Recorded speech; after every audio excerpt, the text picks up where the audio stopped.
Mindanao, it's a beautiful Thursday morning. Abay, thank you Lord, kami nagising. Kaya gising na kayo, Gising ha? na? Ay, paano kami diba? lang? Di ba?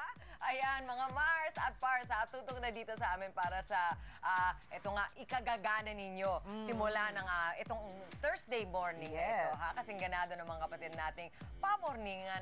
Ang pagpe-Facebook, talaga naman, ang topic nila ang nalalapit na ng London Olympics. O eto, ano ba mga sabi nila? Aba, si Robin Padilla, not the actor. Kapangalan lang. Walang laban ang hindi nadadaan sa puso. Sabi ni Robin, naniniwala siya na makakamit ng mga Pilipino atleta ang tagumpay basta wag lang sumuko sa laban.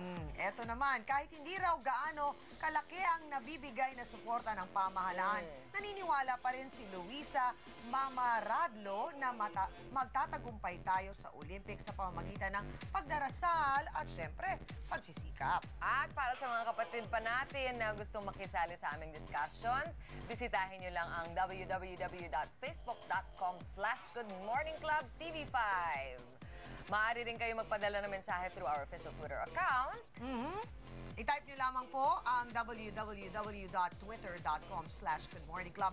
At syempre mga kapatid, huwag nyo rin pong kalimutan, bisitahin ang aming mga sarili-sariling mga Twitter account. Nandyan po, makiklub kayo sa amin sa Facebook at sa Twitter accounts namin. Nandyan ang lahat ng host. Yan. Oo, ito na mga kapatid, ha? Pagkatapos yung i-take note yan. Si Makata bukod sa pagti-Twitter, mukhang busy na naghahanda sa bagong trabahong kanyang papasukin. May ano ba bagong yun? trabaho siya? Malakit ka na naman, Makata. Natutulog ka ba?